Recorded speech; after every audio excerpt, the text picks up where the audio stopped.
हे मेरे भगवान शिव, काले धागे की आपकी इस वीडियो को जो भी सच्चे दिल से लाइक करें, उसके दुख दर्द पीड़ा गरीबी तमाम परेशानी दूर कर देना। हे मेरे महादेव, हम सब आपकी ही संतान हैं। हमसे यदि कोई भूल हो जाए तो हमें क्षमा करें। वीडियो को लाइक जरूर करें। मेरे महादेव का महीना शुरू हो चुका है। भगवान शिव को सावन का राजा भी कहा जाता है। वर्षा ऋतु, फसल आदि, प्रकृति आदि, पहाड़ों से बहते झरने साक्षात महादेव का स्वागत करते हैं। प्रकृति भी शिव के आने का बड़ी हर्षोल्लास के साथ स्वागत करती है। इस बार सावन 22 जुलाई से शुरू हुए हैं और 19 अगस्त तक चलेंगे। ऐसे में सावन का पावन महीना, पवित्र दिन, पवित्र पल, गंगा जल से भी पवित्र सावन का महीना खत्म होने से पहले शरीर के इस भाग पर आज ही बांधे एक काला धागा। शिव जी की कृपा से, जगदम्बा की कृपा से, काल भैरव की कृपा से, शनि महाराज की कृपा से, हनुमान जी की कृपा से घर में धन धान्य के भंडार भर जाएंगे। अकूट धन और 9 निधियों के स्वामी, धन के अधिपति कुबेर धन संपत्ति का वरदान देंगे। आपकी हर मनोकामना पूर्ण हो जाएगी। धन, ऐश्वर्य, सुख, समृद्धि, यश, वैभव, कीर्ति, उत्तम फल पाकर आप सधन सफल इंसान बन जाएंगे। काला धागा आपको कहीं भी मिल जाएगा। अमीर गरीब, फकीर गरीब, निर्धन, जात पात, ऊंच नीच, अनपढ़, अंग्रेज सभी लोग पहनते हैं। काला धागा बड़ी आसानी से मिल जाता है। काला धागा मुकेश अंबानी का समस्त परिवार पहनता है। काला धागा बॉलीवुड अभिनेत्रियां पहनती हैं।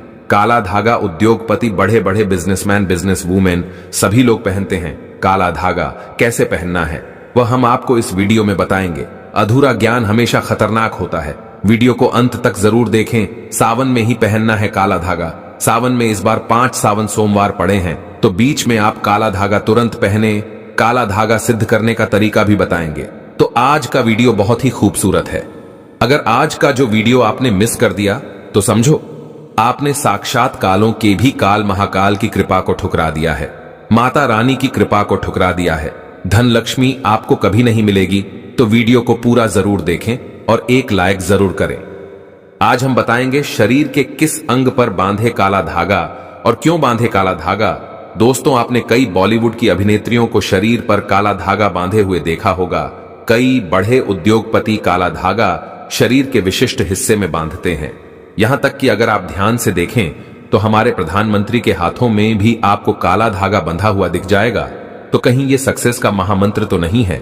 क्या ये उनकी सफलता के पीछे का राज है? आखिर लोग काले धागे क्यों पहनते हैं? शायद आपने इस बारे में कभी सोचा ही नहीं होगा। कई लोग सोचते हैं यह अंधविश्वास है। अगर अंधविश्वास होता तो बड़े बड़े उद्योगपति अपने हाथों में, गले में, पैरों में काला धागा कभी नहीं पहनते। बिना सर पैर की बातें करने वाले आपको बहुत मिल जाएंगे, लेकिन तर्क कोई नहीं देता। आज हम इस वीडियो में पूरा तर्क दे रहे हैं, सबूत के साथ। वैसे अगर देखा जाए तो काला रंग नकारात्मक ऊर्जा को उत्पन्न करता है और इसीलिए किसी भी पूजा पाठ या शुभ कार्य में काले रंग के कपड़े नहीं पहने जाते। लेकिन दोस्तों, काले वस्त्र धारण करना और काला धागा शरीर पर बांधना, दोनों में फर्क है और यह फर्क जमीन आसमान का है। आपने अक्सर देखा होगा छोटे बच्चों को नजर ना लगे इसलिए काला टीका लगाया जाता है और उनकी नाभि के नीचे भी काला धागा यानी कंधनी बांधी जाती है। तो वास्तव में काला रंग हर तरह से अशुभ नहीं है। सृष्टि में काले रंग का उजला सच यही है कि इसे ईश्वर ने भी श्रेष्ठ माना है। काले रंग की महत्वता को तो स्वयं शक्ति की देवी मां काली भी बताती है। आपने भगवान विष्णु की अनेक मूर्तियां मंदिरों में देखी होंगी, लेकिन जैसा प्रभाव शालिग्राम यानी काले पत्थर से बने विग्रह का माना गया है, वो किसी अन्य धातुओं और पत्थरों से बनी मूर्ति का नहीं है। तुलसी की मंजरी से जो बीज निकलते हैं वह भी काले ही होते हैं और उसे शालिग्राम का प्रतीक मानते हैं। काले रंग की गाय को कपिला गाय कहा गया है, जिसे बहुत ही शुभ फलदायी माना जाता है। काली गाय के पैरों के नीचे की मिट्टी भी माथे पर लगाई जाए तो पापों से मुक्ति मिलती है। काले रंग के कुत्ते का ज्योतिष में बड़ा महत्व बताया गया है। इसे भगवान भैरव का वाहन और क्रूर ग्रहों के प्रभाव को दूर करने वाला बताया गया है। साढ़े साती और शनि की पीड़ाओं को दूर करने के लिए बताया जाता है कि काले कुत्ते को रोटी खिलाएं। दोस्तों, काले रंग का धागा अगर आप अपने शरीर पर धारण करते हैं तो इसकी सबसे बड़ी विशेषता यह है कि यह किसी भी प्रकार की ऊर्जा को आपके शरीर से बाहर निकलने नहीं देता है। दोस्तों, आज की वीडियो में हम एक ऐसा असरकारी उपाय बताने वाले हैं जिससे आपका जीवन सकारात्मक तरीके से पूरा बदल जाएगा।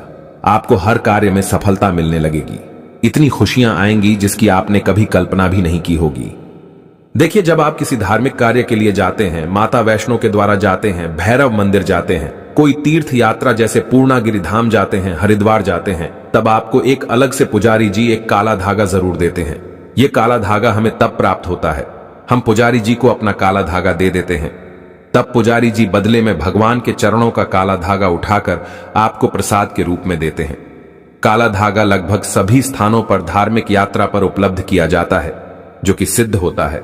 काला धागा 2 रुपए, 5 रुपए, 10 रुपए, 20 रुपए बड़ी आसानी से उपलब्ध हो जाता है। काला धागा भयंकर से भयंकर नकारात्मकता को नष्ट करता है और बल प्राप्त करता है। मुख्यतः नकारात्मकता जो आपके हर काम में बाधा लाती है, घर में अशुभता लाती है, वो इससे खत्म हो जाएगी। यही नकारात्मकता आपके जीवन में रोड़ा बनकर खड़ी हुई होती है। आप चाहे कितनी भी मेहनत मशक्कत कर लो, अपेक्षा अनुसार आपको उसका फल नहीं मिलता।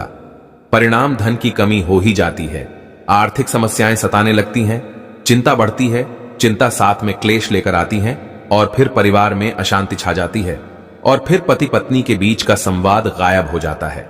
लड़ाई झगड़े उसकी जगह ले लेते हैं। ये नकारात्मकता आने के कई कारण हो सकते हैं। ग्रह जनित दोषों से लेकर घर में गलत जगह रखी कई गलत चीजें और वास्तु दोष भी इसके कारण हो सकते हैं। लेकिन सबसे बड़ा कारण होता है किसी दूसरे की नजर लग जाना। ईर्ष्या और जलन की वजह से ऐसा होता है। हमारे ऊपर आंख गढ़ाई जाती है। ऐसी नकारात्मकता हमें अपने जीवन में कभी भी आगे बढ़ने नहीं देती, हमेशा दुख और निराशा देती है। बड़ी मेहनत और लगन के साथ हम कार्य करते जाते हैं, फिर भी पर्याप्त सफलता हमसे कोसों दूर होती है। लेकिन आज का यह उपाय ऐसा प्रभावशाली है जो आपके ऊपर कोई भी नकारात्मक शक्ति को हावी नहीं होने देगा। ग्रह जनित दोषों को दूर करेगा, उनमें शुभता लाएगा, जिससे आप अपने लक्ष्य को पा सकते हैं। भाग्य का लेखा जोखा प्रत्यक्ष में ला सकते हैं। आगे बढ़ने से पहले अभी तक आपने कमेंट बॉक्स में अपनी राशि को नहीं डाला है तो राशि भी डाल दीजिएगा। यदि हमारे पास कोई उपाय होगा जिससे आपका भला हो सके तो वह आकर हम आपके कमेंट के रिप्लाई में जरूर बता देंगे। वीडियो लाइक करना ना भूलें। यह उपाय करने के लिए आपको चाहिए होगा रेशमी या सूती काला धागा। थोड़ा सा हटके उपाय है। काला धागा बांधने की प्रथा आज की नहीं है, कई सालों से इसे हाथ, पैर, गले और बाजू में बांधा जाता रहा है। मूल रूप से इसे नजर से बचने के लिए, शरीर में बल प्राप्त करने के लिए, कमजोरी को दूर करने के लिए, दुश्मन से बचने के लिए बांधा जाता है। दरअसल काला धागा और भी कई मुसीबतों समस्याओं से बचाकर व्यक्ति को अमीर तक बनने के काम करता है। दोस्तों, वास्तव में हमारा शरीर पंच तत्वों से मिलकर बना है। ये पंच तत्व है पृथ्वी, वायु, अग्नि, जल और आकाश। इनसे मिलने वाली ऊर्जा हमारे शरीर का संचालन करती है। इनसे मिलने वाली ऊर्जा से ही हम सभी सुख सुविधाओं को प्राप्त करते हैं। जब किसी इंसान की बुरी हाय और नजर हमें लगती है, तब इन पंच तत्वों से मिलने वाली संबंधित सकारात्मक ऊर्जा हम तक नहीं पहुंच पाती है। इसलिए शरीर पर काला धागा बांधा जाता है। काला रंग नजर लगाने वाले की एकाग्रता को भंग कर देता है। इसके कारण नकारात्मक ऊर्जा आपको प्रभावित नहीं कर पाती है। बिल्कुल डंके की चोट पर शास्त्र में कहा जाता है कि जब व्यक्ति के पंचतत्व अच्छे से काम करते हैं तो उसे राजपाट, विशेष धन प्राप्त होता है, राजा की गद्दी प्राप्त होती है। दोस्तों, इसको अलग अलग तरीके से उपयोग में ले सकते हैं और उसी के अनुसार आपको उतना लंबा धागा लेना है। यह काला धागा नकारात्मकता को अवशोषित कर लेता है। काला रंग बुराइयों को अवशोषित कर लेता है, उन्हें सोख लेता है। और इसी कारण अक्सर आपने देखा होगा कि घर के बड़े बुजुर्ग भी जब आपके घर में कोई छोटा बच्चा होता है तो उसको किसी की नजर ना लगे, इसलिए काला टीका लगाते हैं। काला टीका पैरों से लेकर हथेली, माथा और गले के पीछे लगाया जाता है। शादी के समय भी दूल्हे दुल्हन को काला टीका लगाया जाता है। यह काला रंग सदैव बुरी शक्तियां से रक्षा करता है। तो सावन सोमवार या सावन के किसी भी समय काला धागा लेकर आपको नजदीक के किसी शनि मंदिर या हनुमान जी के मंदिर चले जाना है। अगर आप शनि मंदिर जाते हैं तो शनिदेव को जो सरसों का तेल चढ़ाया जाता है, उस तेल में काले धागे को थोड़ा सा डुबो देना है या फिर थोड़ा सा वो तेल उस धागे पर लगा देना है। अगर आप हनुमान मंदिर जाते हैं तो हनुमान जी के चरणों का सिंदूर इस धागे पर आपको लगाना है और साथ ही आपको धागे में 7 गांठें लगानी है। प्रत्येक गांठ लगाते समय एक समस्या के निराकरण की विनती आपको भगवान से करनी है। तो आपके जीवन की बढ़ी 7 समस्याएं 7 गांठें लगाते वक्त आप भगवान को बता सकते हैं। लेकिन याद रहे, सावन में ही यह करना है। आपको धन विषयक समस्या हो, कार्य में अड़चने आती हो, संतान से जुड़ी कुछ परेशानी हो, कर्ज बढ़ता जा रहा हो, पारिवारिक जीवन में क्लेश कला हो, हर एक समस्या भगवान को बताते हुए एक गांठ बांध ले। इस तरह से आप 7 समस्याओं हेतु 7 गांठ लगा दें। फिर भगवान के चरणों में एक दीप जलाकर ओम शम शनिश्चराय नमः इस मंत्र का 21 बार जाप करें। इससे क्या होगा, वह काला धागा सिद्ध हो जाएगा। बगैर सिद्ध करें। काला धागा पहनने से कोई फायदा नहीं होता, बल्कि नुकसान ही मिलेगा। यदि आप काली माता के मंदिर जाते हैं तो काली माता के लिए आप प्रसाद ले लें, नारियल ले लें, फूल माला ले लें, चुनरी ले लें और खरीदार से एक एक्स्ट्रा काला धागा ले लें, जो पुजारी जी आपको बदले में वापस देंगे। काली माता के पास जब आप जाएं तो पुजारी जी को प्रसाद दे दें और वहां पर जो पंडित जी होते हैं, पुजारी जी होते हैं, उनको काला धागा दे दें और उनसे कहें, यह काला धागा हमें अपने बच्चों के लिए चाहिए या अपने लिए चाहिए या जो बीमार है उसके लिए चाहिए। तब पुजारी जी उसी के अनुसार उस काले धागे को सिद्ध करते हैं और आपको देते हैं। आपको जो समस्या है, काला धागा लेते समय पुजारी जी को वही समस्या बताएं, तभी ही आपको काले धागे का विशेष फल मिलेगा और वैसा ही अपना काम करेगा। काला धागा, माता के चरणों से मिला काला धागा जो पहनता है, उसकी कुंडली के बारे न्यारे हो जाते हैं। दुश्मन भी आसपास नहीं भटकता। नजर दोष, पितृदोष, कालसर्प दोष, शनि का दोष भी, मंगल दोष भी नहीं सताता। बच्चे जब पहनते हैं तो नहीं डरते, आराम से सो जाते हैं, फ्रेश होते हैं बच्चे, उनकी तंदुरुस्ती बन जाती है।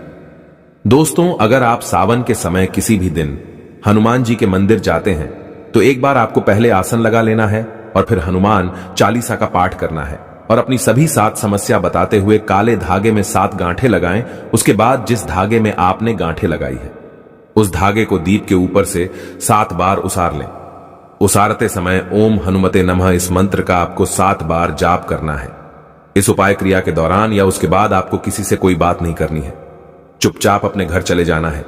फिर उस एक रात के लिए उस धागे को आपको अपने घर के मंदिर में रख देना है।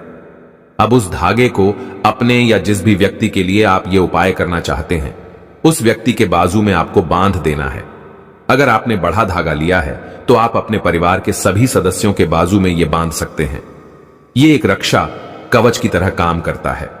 इस बात का ध्यान रखें कि इस धागे में से किसी भी गांठ को कैंची या ब्लेड नहीं लगना चाहिए और इस धागे के साथ शरीर पर कोई दूसरे रंग का धागा नहीं होना चाहिए।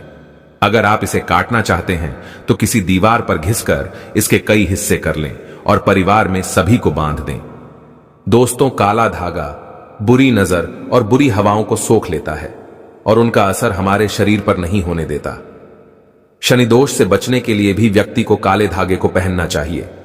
अब अगर आप इसे शरीर पर बांधना नहीं चाहते हैं, लेकिन चाहते हैं यह धागा आपके साथ आपके घर परिवार की रक्षा करें, तो उस धागे को अपने घर के मुख्य द्वार पर ऊपर की तरफ बांध दें। इससे आपके घर में कभी कोई नकारात्मकता प्रवेश नहीं कर पाएगी। लेकिन सावन समाप्त होने से पहले ही बांधे, आसपास की बुरी शक्तियां दूर चली जाएंगी। धर्मशास्त्रों के अनुसार, वेदों के अनुसार माना जाता है कि जिस घर में द्वार पर ही नकारात्मकता हो तो उस घर में कभी लक्ष्मी प्रवेश नहीं करती। इसीलिए जो घर का द्वारा होता है वहां पर सकारात्मकता आने के लिए काला धागा तो भैया बांधना ही पड़ेगा। सकारात्मक ऊर्जा के कारण घर परिवार में खुशहाली आएगी। दोस्तों, अगर आपके दांपत्य जीवन में परेशानियां हैं, आपस में नहीं बनती, अनबन होती ही रहती है, तब आपको अपने बिछौने पर बेडशीट के नीचे ऐसा ही अभिमंत्रित करके 1.25 मीटर धागा रखना है। इस धागे को तकिए से 1 फीट नीचे आढ़ा रखना है ताकि आप दोनों जब सो जाएं तब आप दोनों की पीठ इस धागे पर आनी चाहिए। इस धागे को रखने से पति पत्नी के बीच का तनाव दूर हो जाता है, आपसी स्नेह बढ़ जाता है, सुखमय प्रेम जीवन की प्राप्ति होती है। और हां, मंदिर में उस दांपत्य जीवन की समस्या बोलकर गांठ मारना ना भूलें। यह धागा आपके दांपत्य जीवन में खुशियां जरूर लाएगा। तंत्र शास्त्र के अनुसार छोटे बच्चे जो होते हैं, शिशु होते हैं, उनकी कमर पर कंधनी जरूर बांधनी चाहिए। कैसे बांधना है वह हम आपको बताएंगे और क्या फायदा है यह भी बताएंगे। सावन समाप्त होने से पहले जरूर बांधें। सबसे पहले हम आपको बताते हैं बच्चों के कंधनी आखिर कमर पर क्यों बांधी जाती है और बांधना क्यों है जरूरी। देखिए, छोटे शिशु जो होते हैं, अक्सर उन्हें जब वह बड़े होते हैं हाइड्रोसील की समस्या हो जाती है। यह सब नजर दोष के कारण होता है। जब हमारा बच्चा स्वस्थ होता है, मोटा होता है, हेल्दी होता है, तो लोग उसके प्राइवेट हिस्से को भी देखते हैं, जिसके कारण उसके जो अंडकोश होते हैं वह नजर लगने के बाद, नजर दोष के बाद फूट जाते हैं, सड़ जाते हैं, उनमें सूजन आ जाती है, पानी भर जाता है, जो कि जिसको हम इंग्लिश की भाषा में हाइड्रोसील कहते हैं। यहां तक कि वेरिकोसिल भी हो जाता है, और शिशु जब बड़ा होता है तो उसकी पूरी जिंदगी बर्बाद हो जाती है। वह दौड़ नहीं सकता, पुलिस विभाग में भर्ती नहीं हो सकता, मिलिट्री फोर्स में भर्ती कभी नहीं हो सकता, रनिंग भी करने लायक नहीं रहता, उन्हें उठने बैठने में भी दिक्कत होती है, पूरी जिंदगी बर्बाद हो जाती है। इसीलिए बुजुर्ग कहते हैं कि बच्चे या शिशु की कमर पर काला धागा जरूर बांधना चाहिए। जब तक कि शिशु ठीक से बड़ा ना हो जाए, महीने से लेकर 4 साल तक की उम्र तक बच्चों को काला धागा या कंधनी अवश्य बांधना चाहिए। तंत्र शास्त्र में स्पष्ट लिखा है, बच्चे की कमर पर कंधनी या काला धागा जरूर बांधना चाहिए। हमारी वीडियो में आप देख सकते हैं कि इस प्रकार की होती है कंधनी। आप कंधनी नहीं बांधना चाहते हैं तो काला धागा जो सिद्ध होता है किसी भी पुजारी जी से ले आएं, उसमें आप एक कौड़ी बांधें और बच्चे की कमर पर बांध दें। यह बहुत ही शुभ होता है, इससे कोई नजर नहीं लगती और उनके जो अंडकोश होते हैं स्वस्थ रहते हैं, शरीर बलवान और हेल्दी हो जाता है, उनकी ग्रोथ अच्छे से होगी।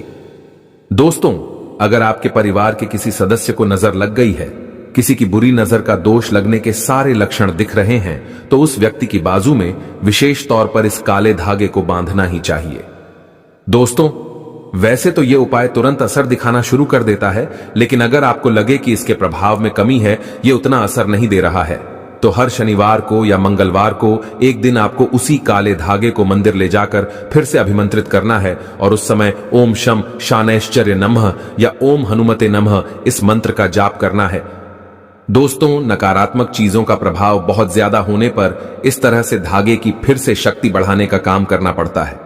अगर आप उस दिन मंदिर जा नहीं सकते हैं तो आप जब भी घर में धूप दीप करते हैं तब उस धागे को दीप के ऊपर से 7 बार घुमाकर मंत्र बोल देंगे तो उस धागे की शक्ति पुनर्जीवित हो जाएगी। बहुत ही प्रभावशाली, अत्यंत असरकारी उपाय है ये। कितनी भी बुरी परिस्थितियों में आप गिर गए हों, ये आपको उसमें से उबार लेता है। ऐसा कहा जाता है कि कई बार कई चीजें आपको ठीक नहीं कर पाती हैं, वहां एक छोटा सा काला धागा आपको कई सारी परेशानियों से बचा सकता है। ग्रह पीढ़ा, वास्तु दोष, बुरी शक्तियां, हर तरह की समस्याएं दूर होकर घर में सुख, शांति, समृद्धि और धन की आवक बनी रहती है। असल रूप में जीवन में सुरक्षा के साथ साथ विलासिता भी मिलती है। तो ये उपाय जरूर करके देखें और सारे दुख समस्याओं को जिंदगी से दूर फेंकें। तो अगर आपने सावन सोमवार का व्रत रखा है तो आप इस दिन सात्विक भोजन ही करें। यह निर्जला व्रत नहीं होता, इसलिए इस व्रत में सेंधा नमक से बनी चीजें खा सकते हैं। अगर आपने फल खाने पर संकल्प लिया है तो नमक भूलकर भी ना खाएं। आप फल वगैरह ही खाएं और कुछ मत खाना। व्रत में बाहर का गन्ने का जूस मत पीना, उसमें नमक पड़ा होता है।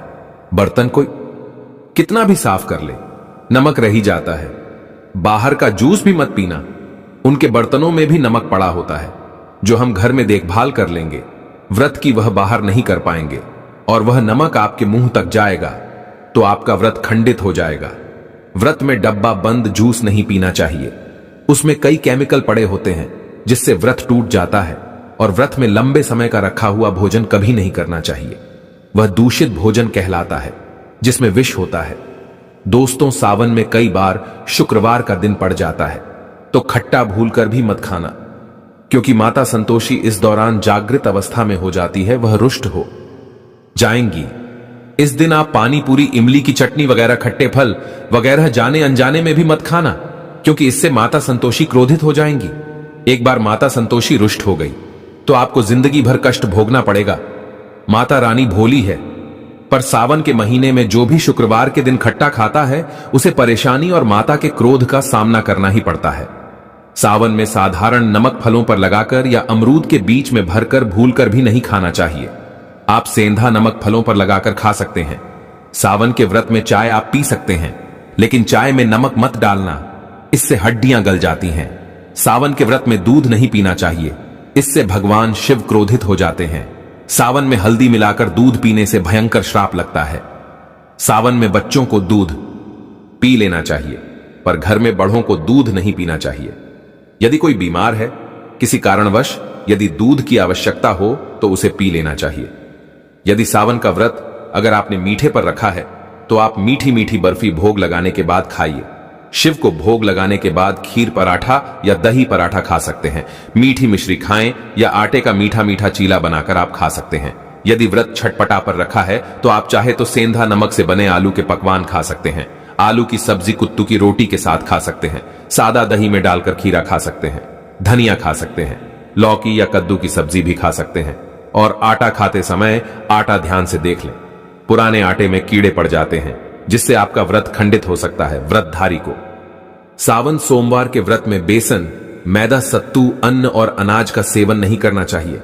सावन में जितना जल्दी हो सके सावन शुरू होने से पहले यदि घर में आपके बैंगन की सब्जी या साबुत बैंगन रखा हुआ है, जो कि बैंगन को इंग्लिश में ब्रिंजल बोलते हैं, यदि घर में हो तो तुरंत हटा दें।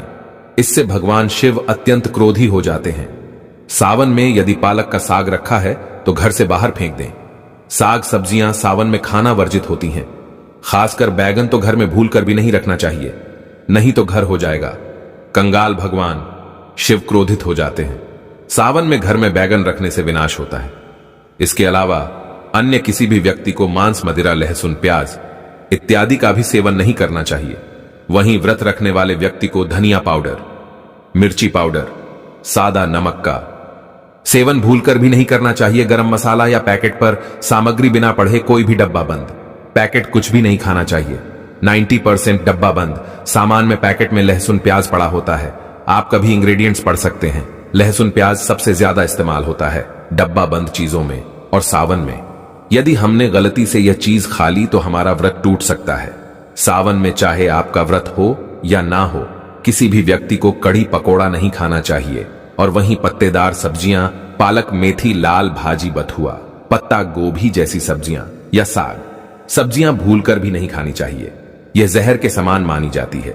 इसमें कीड़े आ जाते हैं, सांप, बिच्छू वगैरह आ जाते हैं। और जो भी व्यक्ति सावन में बैगन की सब्जी खाता है उस व्यक्ति को घोर पाप लग जाता है। इसी कारण लोग द्वादशी और चतुर्दशी पर बैंगन नहीं खाते। पत्तेदार सब्जियां क्यों नहीं खाई जाती? इसके पीछे एक कथा है, मैं आपको बताऊंगा। दोस्तों, सावन के पवित्र महीने में कौन सी गलतियां नहीं करनी चाहिए? यह गलतियां पाप का भागीदार तो बनाती ही हैं, साथ ही साथ ऐसा व्यक्ति नरक में अटका ही रह जाता है। सावन में घर के सभी लोगों को सुबह जल्दी उठना चाहिए और जितना जल्दी हो सके कम से कम पहला सावन स्नान अवश्य करें। परिवार में सबको स्नान करना चाहिए। यदि कोई बीमार है तो उस पर गंगा जल के छींटे मार दे। सावन में किसी भी गरीब का अपमान ना करें। क्या पता उस गरीब के रूप में भगवान शिव हो, क्योंकि भगवान शिव सावन में अपने भक्तों की परीक्षा लेने आते हैं। सावन में देर तक सोने वाली महिला का पति बर्बाद हो जाता है और उसकी मृत्यु निकट भविष्य में जल्दी हो जाती है।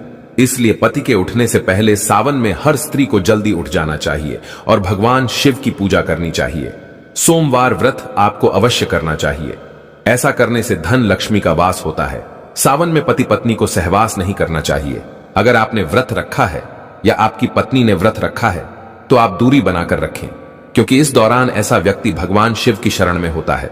सावन में घनघोर काले वस्त्र पहनकर शिव मंदिर में नहीं जाना चाहिए। चाहे तो आप घर में काले वस्त्र पहन सकते हैं, लेकिन मंदिर में भूल कर भी मत जाना। और ना ही व्रत में काले वस्त्र पहनना चाहिए। वैसे तो सावन में लहसुन प्याज नहीं खाना चाहिए, पर यदि आपका व्रत है तो उस दिन पूरे परिवार को लहसुन प्याज से परहेज करना चाहिए। सावन के महीने में घर में गंदगी नहीं होनी चाहिए, इससे प्रकृति नाराज हो जाती है।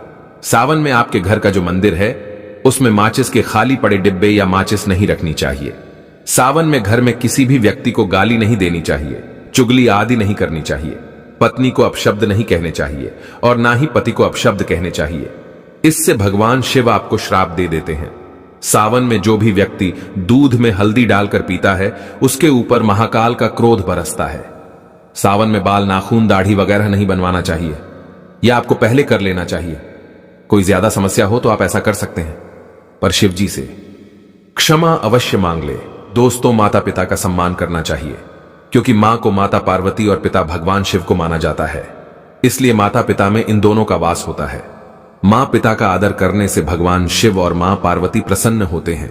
सावन में देवी देवता से जुड़ी कोई भी शुभ चीज उपहार के तौर में कभी किसी को मत देना, नहीं तो भगवान शिव आपके घर से सदैव के लिए चले जाएंगे।